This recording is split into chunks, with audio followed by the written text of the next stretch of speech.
Gold trusted gold buyers. మీరు తాకట్టు పెట్టిన బంగారాన్ని విడిపించి ఈ రోజు ఉన్న మార్కెట్ ధరకు కొనబడను. మ్యారేజ్ అని చెప్పని విన్నాను. అవునా? ఎలా అసలు మీరు సన్నగా చక్కగా ఈ రోజుకి తిరుపతి లడ్డు ఎలా అసలు ఎక్కడ పరిచయం మీది?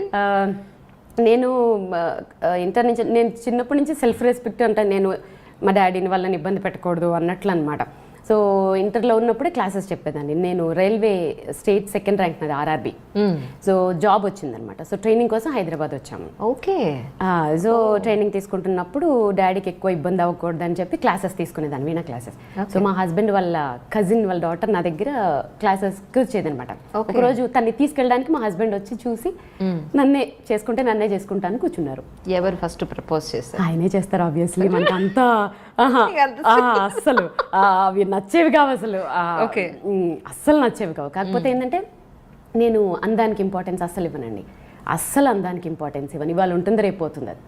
ఇప్పుడు ఇవాళ మా ఆయన తిరుపతి లడ్డులా ఉండొచ్చు, 1 year తర్వాత నేను అవ్వచ్చు. సో నేను ముద్దుగా పిలుచుకుంటాను తిరుపతి లడ్డు. సో అందానికి అస్సలు ఇంపార్టెన్స్ ఇవ్వను. ఆయన నేచర్ ఎలా అంటే, నేను ఇప్పటివరకు అలాంటి ఒక జెంట్ అంటే ఒక మగవాళ్ళలో చాలా రేర్గా ఉంటారు. అంటే ఒక భార్య ఎమోషన్స్ని అర్థం చేసుకుంటూ, లైక్ నాకు ఎలా కావాలో అలా, నాకేం కంఫర్ట్స్ కావాలో నాకంటే ముందు. ఇప్పుడు ఫర్ ఎగ్జాంపుల్ నేను ఇప్పటివరకు చెక్ పోస్ట్లోకి వెళ్ళాలనుకుంటే నాకంటే ముందు స్టడీ చేసేస్తారు. ఇక్కడ నేను ఏమైనా ఇబ్బంది పడతానా, దారిలో ఏమైనా ఉంటాయా వేసి నువ్వు వెళ్ళు అంట. అంత కేరింగ్, కంఫర్ట్ చూస్తారు. సో ఇప్పుడు అనిపిస్తుంది నా సెలక్షన్ తప్పు కాలేదు. ఆయన ప్రపోజ్ చేసిన వెంటనే ఓకే చెప్పేశాను, నో ప్రాబ్లం. ఇంట్లో ఏం ప్రాబ్లం కాలా? అవుతాయి, ఆబ్వియస్లీ అవుతాయి. సో నేను పెరిగిన వాతావరణానికి ప్రకారం అంటే మాది అగ్రహారం. సో అమ్మమ్మలు వాళ్ళందరూ మాట్లాడుకోవడం ఏంటంటే, పెళ్ళైన తర్వాత ఆడపిల్లకి అత్తగారిల్లే మొత్తం, అత్తగారు మామగారే సర్వస్వం, పెళ్ళైన తర్వాత అటే ఉండాలి అనేవి విని ఉన్నాను. కాబట్టి ఇటే బెండ్ అయ్యాను. అంటే మగపిల్లోడు తల్లిదండ్రులను చూసుకోవాలి బాధ్యత, ఆడపిల్లని అత్తగారు వాళ్ళు మామగారిని చూసుకునే బాధ్యత నాది. సో 2 పడవల మీద కాలు పెట్టకూడదు లవ్ మ్యారేజ్ చేసుకున్నప్పుడు, ఎందుకంటే అది ఫెయిల్ అయ్యే ఛాన్సెస్ ఎక్కువ ఉంటాయి. అది ఎందువల్ల అనేది కొంచెం ఫేస్ చేసిన వాళ్ళకి తెలుస్తుంది. ఆ మెచ్యూరిటీ కూడా రావాలి, ఎంత చెప్పినా అర్థం కాదు. సో అందుకని ఒక పడవను వదిలేయాలి అనుకుంటున్నప్పుడు మన హిందూ ధర్మం ప్రకారం నా బాధ్యత ఏంటి, సో ఇటు మొగ్గి అటు వదిలేసి. బాధ అనిపించట్లా? బాధ అనిపిస్తుంది కొన్ని సందర్భాల్లో, ఎందుకు అనిపించదు కదా. కానీ ఆ బాధని చెప్పానుగా, రీప్లేస్ చేసేసారు మా హస్బెండ్. ఎట్లా అంటే వాళ్ళ మేనమామ ఉంటారు, సొంత మేనమామ. పెళ్ళైన వెంటనే వాళ్ళని దత్త తీసేసుకున్నారు. అమ్మ నాన్న అని వాళ్ళదే పిలుస్తాను. మా అత్తమ్మ ఒక అమ్మ, మా కో-సిస్టర్ ఒక అమ్మ. ఇంతమంది నన్ను ప్యాంపర్ చేసి చూసుకుంటున్నప్పుడు, ఇంత బాగా చూసుకుంటున్నప్పుడు కెరీర్ మీద కాన్సన్ట్రేషన్ చేసాం. ఇంకా వెనక్కి తిరిగి చూసుకోలేదు. పాప ఇంకా అవన్నీ పెట్టుకుంటే ముందుకెళ్ళలేం. లైఫ్ ఎలా వెళ్ళిపోతూ ఉంటుందో వెళ్ళాలి అంతే. It's wonderful.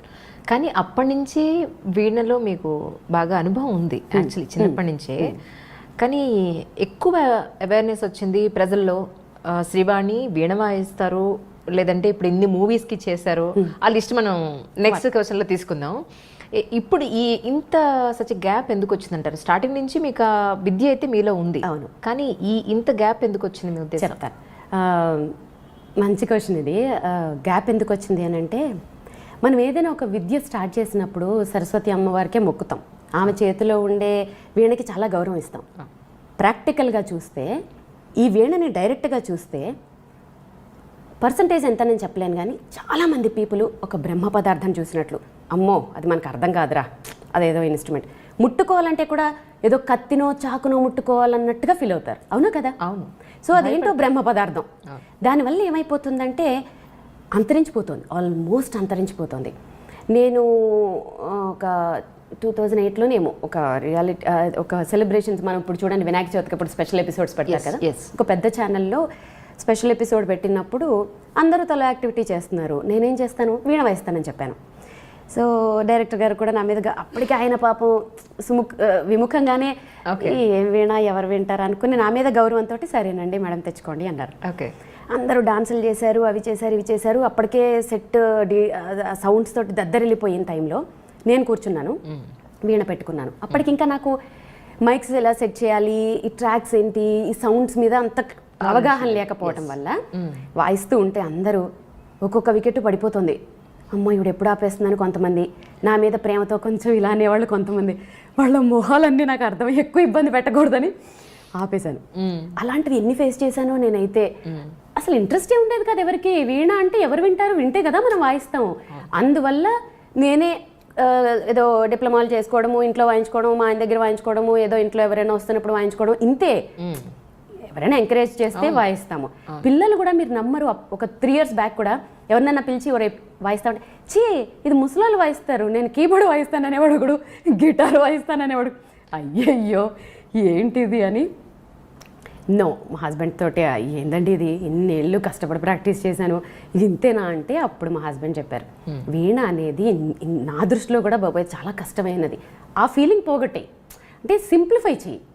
వాళ్ళకి అర్థం కానిది వాయిస్తే కదా వాళ్ళు భయపడతారు, వాళ్ళకి అర్థమైంది వాయించు అనేవారికల్లా అప్పుడు ఒక థాట్ వచ్చి సినిమా పాటలు. అంటే ఇక్కడ ఒకటి, నేనేం పెద్ద ఘనకార్యం ఏదో చేశానని కాదు, మన పూర్వీకులు అంటే మహానుభావులు చిట్టిబాబు గారు, కొనుక్కుడు వైద్యనాథన్ గారు మీరు చూసినట్లయితే వారు కూడా ఇలాంటి ఒక ఎక్స్పెరిమెంటే చేశారు. అంటే మధ్య మధ్యలో కచేరీలు చేస్తూ మధ్యలో సినిమా పాటలు వాయించేవారు. సో ఇంకా వారు చేసిన ఆ ప్రయత్నాల వల్లే కొన్ని ఇన్స్ట్రుమెంట్స్ ఇంకా ఇప్పుడు బతుకున్నాయని అనుకోవాలి. కరెక్ట్. అప్పటికి ట్రెండ్కి తగ్గట్టు వాళ్ళు చేశారు, వాళ్ళని ఫాలో అవుతూ ఏదో చిన్నగా స్టూడెంట్ కాబట్టి ఇప్పుడు ట్రెండ్ని అట్రాక్ట్ చేయడానికి కొత్త కొత్త ఎక్స్పెరిమెంట్లు చేస్తూ నా వీణని నెక్స్ట్ జనరేషన్కి తగ్గట్టుగా మేకప్ చేసి మీరు ఇప్పుడు చూసినట్లయితే నా వీణలు చాలా స్టైలిష్గా ఉంటాయి.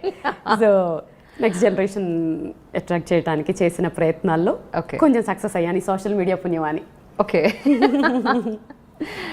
సో అంటే వరల్డ్ రికార్డ్ కూడా వచ్చినట్టుంది కదా, అంటే ఏ పాయింట్లో వచ్చింది వ్యూవర్స్కి అర్థం అవడానికి అడుగుతా. నాకు మబు షేక్ అని నాకు వీణలు తయారు చేస్తారు.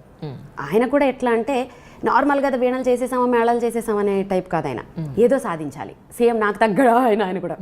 ఒకసారి ఒక చిన్న వీణ చేసి తీసుకొచ్చారు, అమ్మా ఇది షోకేస్లో పెట్టేది కాదు, నేను ఇది తయారు చేశాను మీరు వాయించవచ్చు అన్నారు. కానీ మీరు నమ్మరు, ఆ చిన్న వీణ మీద వాయించడం అనేది పెద్ద గొప్ప ఇంట్లో అనుకుంటారు జనాలు. ఎంత కష్టం అంటే సర్టెన్ వరకే మీకు వేలు వెళ్తుంది, తారాస్థాయికి వేలు వెళ్ళవు, అక్కడ పట్టవు వేళ్ళు, శృతులు చేయలేము. అలాంటిది దాని మీద western, classical, semi classical, Hindi, Telugu అలా కొన్ని ఐటమ్స్ మీద వీణ వాయించి నేను వరల్డ్ రికార్డ్ చేశాను దాన్ని. ఎన్నాళ్ళు ప్రాక్టీస్ చేశారు దాని మీద? అమ్మో దానికి బాగానే చేశాను. అంటే ఎన్నాళ్ళు అంటే టైం పీరియడ్ తక్కువే కానీ హార్స్ ఎక్కువ, గంటలు ఎక్కువ. చేతులు ఇక్కడంతా కాయలు కాచిపోయి శృతులు చేస్తుంటే ఆ ఫోటో ఒకళ్ళు గిఫ్ట్ కూడా ఇచ్చారు నాకు, ఆ వేళ్ళు ఉంటాయి ఇక్కడ అలా శృతి చేసినప్పుడు అవి తిరగక పిరడాలు చాలా కష్టమయ్యి. సో అవి చాలా దానికి కొంచెం కష్టపడ్డారు. ఒక వీడియో చూసాను మీద, నేను వేళ్ళు కూడా బాగా బ్లాక్గా అయిపోయి ఉన్న వీడియో ఒకటి చూసాను. ఇప్పుడు ఎలా ఉన్నాయి? ఇప్పుడు అలానే ఉంటాయి ఇంకా కొంచెం. Oh my God. ఆబ్వియస్లీ మీకు ఎక్కువ గంటలు ప్రాక్టీస్ చేస్తే వేళ్ళు ఇలా అవుతాయి. ఓకే, మీ వారు ఏమనలేదా ఆ విషయంలో? ఈ విషయంలో పాపం ఆయన ఎక్కువగా అయిపోతే ఆయనకి ఏంటంటే ఒక్కొక్క పాయింట్ ఆఫ్ వ్యూలో చాలా ప్రౌడ్, నన్ను చూస్తే అసలు మురిసిపోతారు. సో బాగా పెయిన్గా ఫీల్ అయినప్పుడు ఎందుకులే మమ్మీ ఇప్పుడు వద్దులే రేపు వాయించుకుందులే అంటారు. ఆయనకు లోపల బాధ ఉంటుంది, ఆయన లోపల చెప్పలేరు బయటికి, రేపు వాయిద్దులే చాలే అంటారు. కానీ పాపం నేను విననుగా, మొండి గట్టాలి కాబట్టి చెప్పడం మానేసారు ఈ మధ్య. సో మీరు చేసిన ఎక్స్పెరిమెంట్స్ అంటే ఏం చెప్తారు ఇప్పటి వరకు?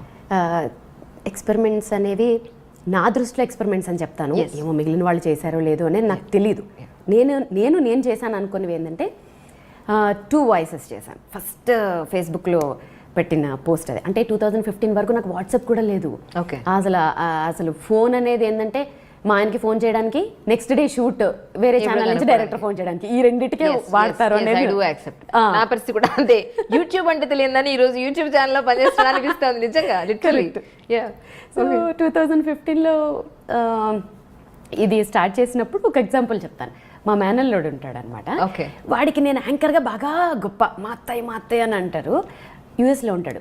వాడు ఒకరోజు నేను ఇదే డిస్కషన్లో ఉండి ఇదే మూడ్ ఆఫ్లో ఉండే టైంలో, అంటే దేవుడు మనుషుల్ని పంపిస్తాడంటారు కదా, అట్లా ఒక వీడియో పంపించాడు. ఆమె ఎవరిదో అసలు అంటే లెర్నర్ ఆమె, ఏం వయసుందో కూడా నాకు అర్థం కావట్లేదు. అత్తాయ్ నువ్వు అసలు ఈ సాంగ్ ఎలాగైనా ఇలాగ వాయించాలత్తాయి, అది చూడు అన్నాడు. ఏం పాట రా ఇదన్నా, ఏదో ఏఆర్ రెహమాన్ పాట పంపించాడు. అసలు మీరు నమ్మరు, దానికి దీనికి పోలికలు లేవు. నాకు తెలుసు నేను అంతకంటే బాగా వాయించగలను కాబట్టి, వాడికి తెలియదు నేను ఎలా వీణ వాయిస్తాను. ఎగ్జాక్ట్లీ. సో ఏంట్రా ఇది అసలు నాలెడ్జ్ ఉన్న వాళ్ళకి లేని వాళ్ళకి అదే తేడా. లేదత్తా ఆమె ఎంత బాగా వాయించింది. సరే నువ్వు నన్ను డైరెక్ట్గా అడుగుంటే అయిపోయేది, ఆమెలాగా వాయించమనడం అనేది ఎందుకు హట్ అయిపోయినప్పుడు. వాడి ఐక్యూ లెవెల్ అంతే. సో వాడితో ఒక హాఫ్ అన్ అవర్ ఫైటింగ్ చేసేసి, సారీ అత్త ఆయన బాగా హట్ అయినట్టున్నావు, అది ఇది నన్ను ఎక్కువ ఫీల్ అవ్వక అని చెప్పి ఫోన్ పెట్టేసి, శ్రావణ మాసం అనుకుంటా మంచి పేరెంటానికి వెళ్ళొచ్చాను, మంచిగా రెడీ అయ్యా, వీడికి చూపించాలి నేను ఏంటో అని వాడి మీద కచ్చతోటి 2 వాయిసెస్, అదే దళపతి సాంగ్ ఉంటుంది కదా, సింగారాల పైరులో ఎస్పీ సార్ ఇంకా జయసుదాస్ సార్, దాన్ని 2 స్ట్రింగ్స్ మీద 2 వాయిసెస్ వచ్చేలాగా జస్ట్ సెల్ ఫోన్లోనే రికార్డ్ చేసి, అది పోస్ట్ చేయడం కూడా రాదు నాకు. మళ్ళీ ఇంట్లో ఎవరో పోస్ట్ చేశారు, ఫేస్బుక్లో పోస్ట్ చేసేసి ఇంట్లో పని చేసుకుంటున్నాను. మీరు నమ్మరు, 15 మినిట్స్లో ఏమో 3000 వ్యూస్. 2015లో 3000 వ్యూస్ అంటే ఒకసారి అర్థం చేసుకోండి. మా వాళ్ళు షాకు, హాఫ్ డేలో 3 lakhs వ్యూస్. సో ఓహో ఇదేదో బాగుంది. సో అప్పుడు అనిపించింది నాకు, ఓకే అంటే మనం రీచ్ అవ్వడానికి ఇది ఒక నా వీణని ప్రమోట్ చేయడానికి, నెక్స్ట్ జనరేషన్కి ఇవ్వడానికి ఇదేదో బాగుంది అని చెప్పి చంద్రముఖి సాంగ్ పెట్టాను. ఆ తర్వాత ఎవరో ఛాలెంజ్ చేశారు నాతో, ఏంటి మీరు ఎప్పుడు క్లాసికల్సే వాయిస్తారా వీణ మీద, మీరు ఇలాంటి ఫాస్ట్ బీట్లు తీన్మార్లు వాయించలేరా, ఎప్పుడు ఇవేనా అని. మళ్ళీ ఛాలెంజ్, ఎందుకు వాయించలేము, వాయిస్తాం అని చెప్పి పెద్ద పులి సాంగ్. అయ్యో అది వైరల్ అంటే వైరల్. ఒకళ్ళు అంటే ఒక 5% పీపుల్ అపోజ్ చేసినా పట్టించుకోను, ఎందుకంటే ఒక గోల్ మీద ముందుకెళ్తున్నప్పుడు ముళ్ళు ఉంటాయి, పూలు ఉంటాయి, అన్నీ ఉంటాయి. వాళ్ళు మేబీ నా ఇంటెన్షన్ వాళ్ళకి అర్థమయ్యి ఉండకపోవచ్చు ఏంటి అనేది, సో అదేం పట్టించుకోలేదు నేను. ఇప్పుడు ఏంటి పరిస్థితి అంటే మ్యాక్స్ నా ఇంటెన్షన్ అర్థమైన ప్రతి ఒక్కళ్ళు, సీనియర్ సిటిజన్ ఇంక్లూడింగ్, వాళ్ళు ఎక్కువ తెలుసా ఎంత బ్లెస్ చేస్తారంటే ఏ సాంగ్ వాయించినా. నెక్స్ట్ జనరేషన్ని అట్రాక్ట్ చేయాలి అని అంటే మా హస్బెండ్ చెప్తారు, కాలంతో పాటు ముందుకెళ్ళాలి, లేదంటే వెనకబడిపోతాం. సో అలా వాళ్ళని అట్రాక్ట్ చేయాలి అని అంటే వాయించాలి, వాళ్ళ పాటలే వాయించాలి. సో అలా ఇప్పుడేమనిపిస్తుంది, స్టార్టింగ్ డేస్ అప్పుడు ఎవరు వినని స్టేజ్ నుంచి ఈరోజు lakhs of views కానీ, వ్యూవర్షిప్ కానీ, లేకపోతే మీ ఫ్యాన్స్ ఫాలోయింగ్ కానీ, మీరు ఇలా పెట్టగానే అలా వ్యూస్ పెరిగిపోయి ఈ స్టేజ్ చూస్తే ఏమనిపిస్తూ ఉంటుంది? అసలు నిజంగా ఇది నమ్మట్లేదు నేను, ఏదో డ్రీమ్ లాగే ఉంది. కానీ సోషల్ మీడియా ఎంత ప్లస్ చేసింది మీరు నమ్మరు. వీణ అనేది south Indian instrument, okay. North వాళ్ళకి వీణ అంటే తెలియదు అసలు యాక్చువల్గా చెప్పాలంటే, విద్వాంసులు ఒకళ్ళిద్దరు తెలిసిన. ఇప్పుడు నాకు ఎక్కువ షోస్ నార్త్లోనే ఉంటాయి. అంటే నార్త్ వాళ్ళు పిలిచి నా చేత షోస్ చేయించుకుంటారు. బెంగాలీ, పాకిస్తాన్, బంగ్లాదేశ్, ఎక్కడెక్కడి నుంచో మెసేజ్లు, ఎక్కడెక్కడి నుంచో ఫాలోవర్సు. ఒక రకంగా చాలా హ్యాపీగా, అంటే ఇంత తక్కువ స్పాన్, అంటే ఒక 3 yearsలో ఇంత కవర్ చేశాం కదా చాలు. నా వీణ ఇంత పాపులర్ అయింది. వీణ అంటే తెలుస్తోంది ఇప్పుడు అందరికీ, పాత ఇన్స్ట్రుమెంట్ లాగా ఎవరు చూడట్లేదు, ట్రెండీ అయింది. చాలా మంది ఇప్పుడు మబు షేక్ అని చెప్పాను చూడండి, ఆయన 4 years బ్యాక్ పాపం తన ఫైనాన్షియల్ స్టాండర్డ్స్ చాలా తక్కువ, ఇప్పుడు ఆయన కారు కొనడానికి రెడీ అయ్యారు. చాలా అది నేను కూడా అచీవ్మెంట్ లాగా ఫీల్ అవుతాను, బికాస్ ఎంతమందో వీణలు కొనుక్కుంటున్నారు, నేర్చుకుంటున్నారు. సో